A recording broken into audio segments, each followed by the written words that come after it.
Ya, kita beralih ke dalam negeri, tepatnya di Bandung, Jawa Barat. Pemirsa, pekan depan Polda Jabar akan menggelar sidang kode etik dan disiplin untuk Kompol A terkait hubungannya dengan almarhumah Siska. Jika ditemukan pelanggaran pidana, Kompol A akan diproses secara hukum.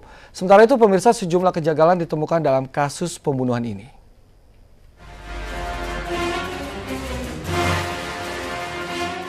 Kasus pembunuhan sadis Siska Yopi hingga saat ini masih diselimuti teka-teki, meski dua pelaku sudah tertangkap dan mengakui perbuatannya. Dugaan mengenai keterlibatan seorang perwira polisi dalam kasus ini telah dibantah oleh pihak polisi. Namun Polwil Tabes Bandung mengakui Kompol A memiliki hubungan khusus dengan Siska sejak tahun 2010. Bahkan Kompol A diduga memerintahkan dua anggotanya untuk mengikuti gerak-gerik Siska. Namun perintah ini dikeluarkan terkait dengan kasus peminjaman mobil yang dilakukan Siska. Pekan depan Polda Jawa Barat akan menggelar sidang kode etik dan disiplin terhadap Kompol A. Keterlibatan Kompol AEHB ini belum ada. Namun apabila dalam proses penyidikan yang dilakukan oleh Polrestabes Bandung ada ditemukan indikasi keterlibatan, tentu kami akan berlakukan hukum pidana kepada yang bersangkutan juga. Kejanggalan dalam kematian Siska salah satunya adalah perbedaan keterangan warga di sekitar tempat kos Siska dengan tersangka. Warga yakin Siska benar-benar diseret pelaku menggunakan motor berdasarkan rekaman kamera CCTV. Belum ya, jarang terjadi, nggak pernah lah. Baru kemarin aja mungkin kejadian Siska ini.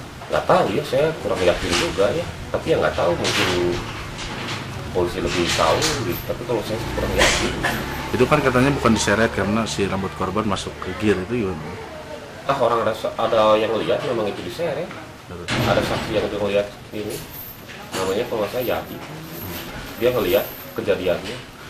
Jika sebelumnya polisi menyatakan pembunuhan ini karena dendam, namun tak berapa lama polisi buru-buru menyatakan kematian Siska adalah murni perampokan. Bahkan dalam ekspos kasus, polisi memberikan kesempatan pelaku berbicara. Ya waktu itu saya karena lagi mabuk mungkin.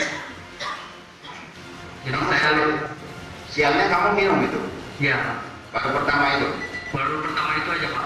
Oh, dari setelah kamu minum itu di pos ya? Iya, Pak. Dua pelaku yang dengan gampang menyerahkan diri kepada polisi juga terlihat janggal. Pembunuhan sadis ini menyita perhatian masyarakat pun semakin kritis menghadapi kasus ini. Karena itu polisi harus mengungkap pelaku dan motif sebenarnya dan bukan menutupi kasus ini. Dari Bandung, Jupita Meliana dan Diki Wismara melaporkan.